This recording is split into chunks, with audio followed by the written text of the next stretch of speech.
At Manhattan's exclusive Le Bernardin restaurant, waiter Michael Chen makes a decision that will change his life forever.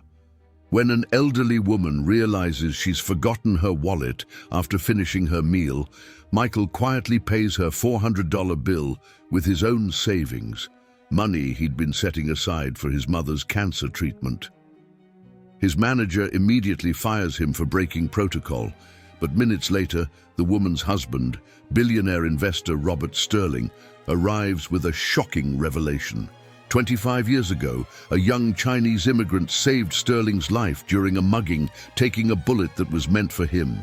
The man disappeared before Sterling could repay him. Now, looking at Michael's employee photo, Sterling realizes this waiter is the spitting image of his long-lost savior.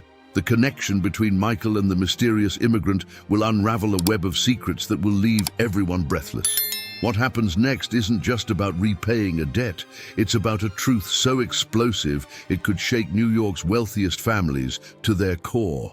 Like and subscribe to follow this incredible story of fate, sacrifice, and the shocking ways our past can catch up to us when we least expect it. Michael Chen's day at Le Bernardin had started like any other. At 28, he'd been working at the prestigious restaurant for 3 years, carefully saving every tip and spare dollar for his mother's mounting medical bills. The elegant dining room with its soft lighting and pristine white tablecloths was his stage, and he performed his role perfectly, invisible when needed, attentive when called upon.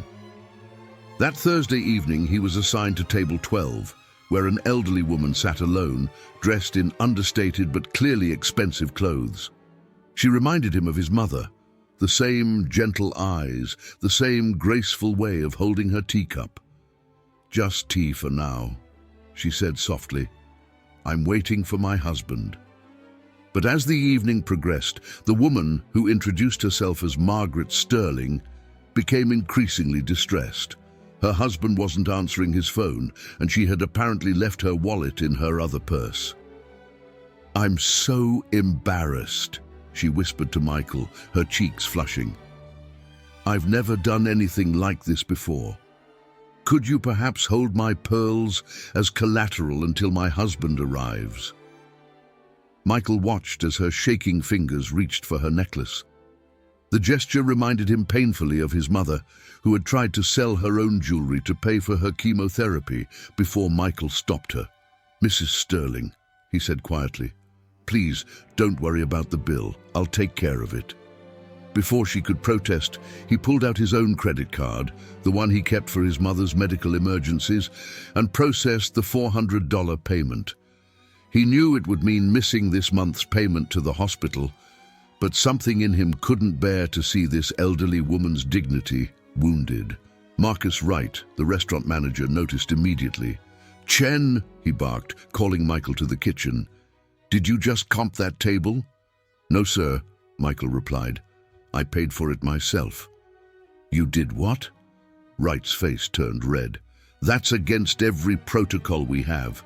What if she claims the restaurant stole from her? What if she's running a scam? Did you even think about the liability issues?" "Sir, she's clearly a regular customer. She just forgot." "Pack your things," Wright interrupted. "You're fired. We can't have staff making unauthorized decisions about payments. This is Le Bernardin, not some charity kitchen." Michael felt the floor sway beneath him. This job, with its steady salary and generous tips, was his mother's lifeline. Without it... "Please, Mr. Wright," he started to say, but was cut off by commotion from the dining room. Robert Sterling, one of New York's most powerful investment bankers, had arrived. His commanding presence drew every eye in the restaurant as he rushed to his wife's table. After a brief conversation with her, his face darkened. "Where's the waiter who helped my wife?" he demanded. Michael stepped forward, expecting more trouble. Instead, Sterling was staring at him with an expression of shock. "It's impossible," the billionaire whispered. "You look exactly like him." "Like who, sir?" "The man who saved my life 25 years ago." Sterling pulled out his wallet with trembling hands and extracted an old newspaper clipping. The yellowed paper showed a grainy photo of a young Chinese man, a man who could have been Michael's twin. May 15th, 1998, Sterling read aloud. I was being mugged in Chinatown. The attacker had a gun. This man, a recent immigrant who worked at a local restaurant, jumped in front of me when the mugger fired. He took a bullet meant for me, then disappeared in the chaos before ambulances arrived. I've been searching for him ever since. Michael felt a chill run down his spine. May 15th, 1998, was the day his father died, the day his mother never talked about. Sterling was still talking, his voice thick with emotion. The only thing I knew about him was that he worked at Golden Dragon Restaurant and had a pregnant wife. I've had private investigators searching for years trying to repay my debt, but he seemed to vanish into thin air. Michael's mouth went dry. His mother had worked at Golden Dragon before he was born. And his father. All he knew was that his father had died a hero, but his mother would never explain how. Sir, Michael said carefully, I was born in November 1998. My father died that May, and my mother, she never tells me how it happened. The restaurant had gone completely silent. Even Marcus Wright stood frozen, his earlier anger forgotten as he watched this scene unfold. Your mother, Sterling's voice was barely a whisper. What's her name? Lin Chen. She worked at Golden Dragon Restaurant, Sterling finished, his face pale. All these years, and now her son saves my wife's dignity, just like his father saved my life. But before Michael could process this revelation, Sterling's next words changed everything. I think I know why your mother never told you the full story. Because there's something else that happened that day. Something that would change both our families forever. Robert Sterling insisted on having this conversation somewhere private. Within minutes, Michael found himself in the restaurant's empty wine cellar with the Sterlings, while upstairs, the regular dinner service continued under Marcus Wright's nervous supervision. Your father's name was Wei Chen, Sterling began, his hands clasped tightly together. He wasn't just a waiter at Golden Dragon. He was a brilliant mathematician who had published groundbreaking papers in China. But when he came to America, his credentials weren't recognized. Margaret Sterling reached out and took Michael's hand. When Robert told me about the man who saved him, I spent years helping him search. We wanted to give his family everything they deserved. But Mom never mentioned any of this, Michael said, his mind reeling. She's worked 3 jobs my whole life. Now she's sick, and I can barely afford her treatments. Why wouldn't she accept help if it was offered? Sterling's face darkened. Because of what happened after your father was shot.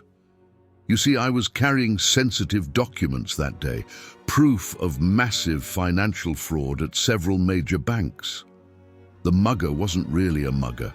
He was hired to get those documents, and when he failed, they came after my mother, Michael finished, suddenly understanding. That's why we moved so many times when I was young. Why she was always looking over her shoulder. Yes, Sterling nodded. I tried to find her, to protect her, but she was too good at disappearing. The only thing I could do was make sure those responsible were brought to justice. It took 10 years, but I finally took them down. The evidence your father died protecting helped uncover one of the biggest financial scandals in history. The Harrison Mills collapse of 2008, Michael breathed. Everyone in the financial world knew about that case.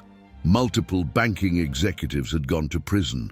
What I never told anyone, Sterling continued, was that I had a partner in bringing them down, someone who worked in the shadows, feeding me information for years. Margaret squeezed Michael's hand. Your mother, she said softly. What? Michael stared at them. Lin Chen wasn't just running from danger, Sterling explained. She was gathering evidence, building a case. She had access to restaurants where financial executives dined. hotels where they held secret meetings. She became my secret informant, helping me finish what your father died starting. But then why is she still struggling? Why are we barely surviving? Sterling's face showed deep pain. Because she refused to take any money that might leave a trail. She said her son's safety was worth more than any amount of wealth. So we set up a trust fund in your name instead, waiting for the right time when it would be safe. A trust fund? Michael felt dizzy. Your father saved my life, Sterling said quietly.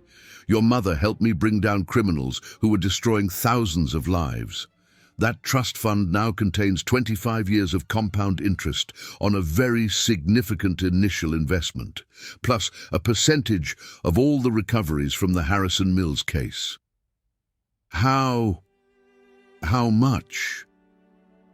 Roughly $440 million. Michael had to sit down. The wine racks behind him seemed to spin. There's more, Margaret added gently. Your mother's illness, when was she diagnosed? 3 months ago, stage 3 pancreatic cancer. The doctors say, Michael's voice cracked. We know, Sterling said. She finally contacted us last month, not for herself, but for you. She wanted to make sure you'd be taken care of after she's gone. That's why Margaret was at the restaurant tonight. She was supposed to meet your mother, to start arranging everything. But Mom's at chemotherapy today, Michael said. She never mentioned meeting anyone. Because she collapsed this morning and was admitted to the hospital, Margaret said softly. She made us promise not to tell you yet. She didn't want to worry you during your shift. Michael stood up so quickly he knocked over a chair. I have to go to her. Which hospital? Memorial Sloan Kettering, Sterling replied. But Michael, before you go, there's something else you need to know. Something that explains why your mother finally broke her silence after all these years. It's about Marcus Wright, your manager who just fired you. Marcus Wright isn't just a restaurant manager, Sterling explained, his voice dropping to barely above a whisper. His real name is Marcus Harrison Jr. He's the son of one of the executives who went to prison in the Harrison Mills case, and he's been watching your mother for months. Michael felt his blood run cold. What? Your mother discovered he had been hired specifically to keep tabs on you, Margaret added. That's why she finally reached out to us. She knew they were getting close again. Before Michael could process this revelation, his phone buzzed. A text from his mother's doctor. Emergency at hospital. Come quickly. The next hour passed in a blur. Sterling insisted on driving Michael to the hospital in his private car, making several urgent phone calls along the way. By the time they arrived at Memorial Sloan Kettering, private security teams were already in position throughout the building. They found Lin Chen in the ICU, conscious but weak. Her eyes widened when she saw Sterling with her son. I'm sorry, Robert, she whispered. I didn't make it to the meeting. Mom, Michael rushed to her side. Why didn't you tell me about Dad, about everything? To protect you, she said softly. Always to protect you. But now. She tried to sit up, suddenly urgent. They found us. Marcus ... We know, Sterling assured her. He's being dealt with as we speak. Just then, Michael's phone buzzed again. A news alert. He read it aloud. Breaking, Marcus Harrison Jr., son of convicted financier Marcus Harrison Sr., found dead in apparent suicide at Le Bernardin restaurant. No, Lin Chen's voice was sharp despite her weakness. Not suicide. They're tying up loose ends. Just like before. Sterling was already on his phone, barking orders to someone. Lock down all the security footage and get me Detective Zhang from the 1998 case. A nurse entered, checking Lin's vitals. I'm sorry, but she needs rest. You'll have to... They stay, Lin interrupted with surprising force. My son needs to know the truth, all of it, before it's too late. The nurse hesitated, then nodded and left. Lin grasped Michael's hand. Your father, she began, didn't just happen to save Mr. Sterling that day. He knew the attack was coming. He was working with federal agents to expose the corruption. The documents Sterling carried, your father helped compile them. Dad was an undercover informant. Michael could hardly believe what he was hearing. We both were, Lynn continued. That's how we met. I was working for the FBI, posing as a waitress. Your father was our mathematical genius, tracking money laundering patterns. We fell in love over spreadsheets and surveillance photos. She smiled faintly at the memory, then grew serious again. When I got pregnant with you, we planned to go into witness protection after the evidence was secured. But someone tipped off Harrison Sr. They sent that shooter, your father. Her voice broke. Sterling picked up the story. Wei Chen's death was made to look random, but it was an assassination. And now, with Harrison Sr. up for parole next month, they're trying to eliminate anyone who might testify against his release. That's why I got sick so suddenly, Lynn said quietly. They've been poisoning me. Small doses in my medications. I realized too late. Michael felt the room spin. No, there has to be something we can do. Some treatment ... There is, a new voice said from the doorway. They all turned to see a distinguished-looking man in a lab coat. I'm Dr. Richard Zhang. Sterling stood quickly. Detective Zhang. You're a doctor now. FBI medical analyst, Zhang corrected. I've been monitoring Mrs. Chen's case since she was admitted. The poison they used is sophisticated but treatable if we act quickly. However, he paused, looking grave.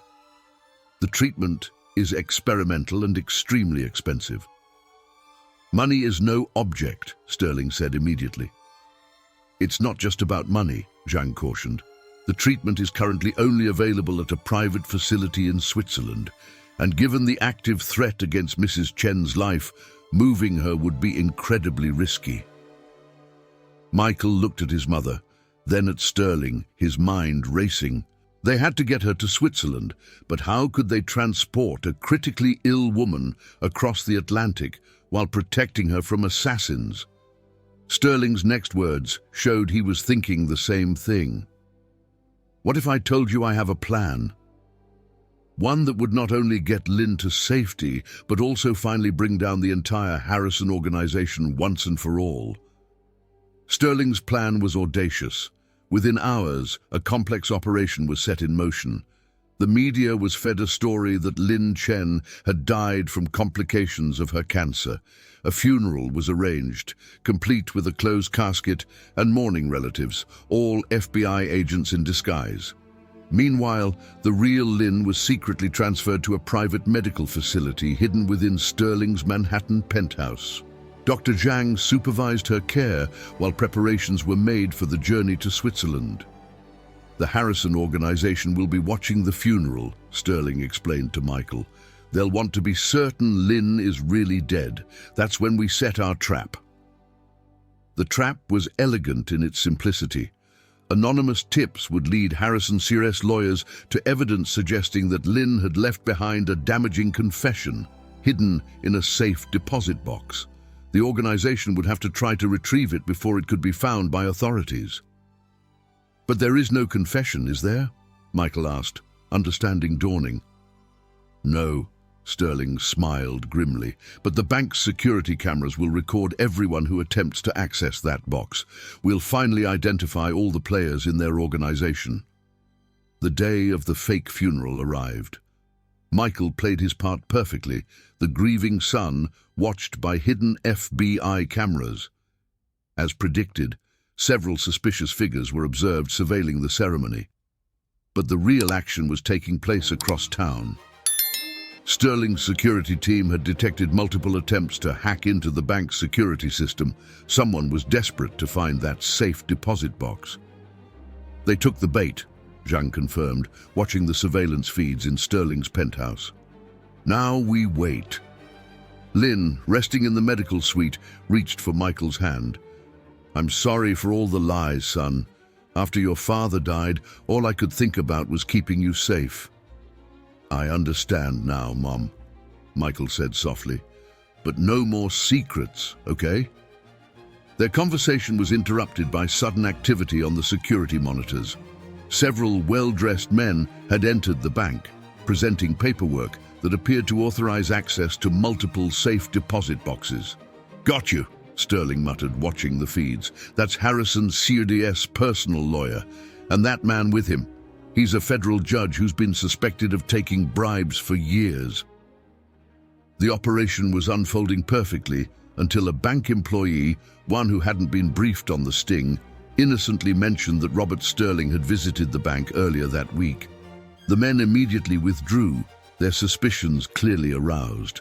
Within minutes, alarms were blaring throughout Sterling's building. "They've found us," Zhang announced tensely. "Multiple armed individuals approaching through the service entrance." Sterling's security team sprang into action, but they were dealing with professional killers.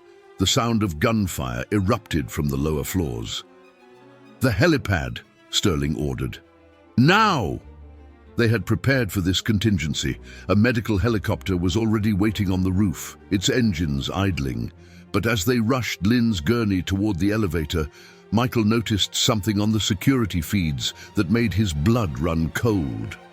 Marcus Wright, very much alive and definitely not dead by suicide, was leading the assault team. He was working with them the whole time, Michael realized. The suicide report was fake, a way to get inside information about our plans.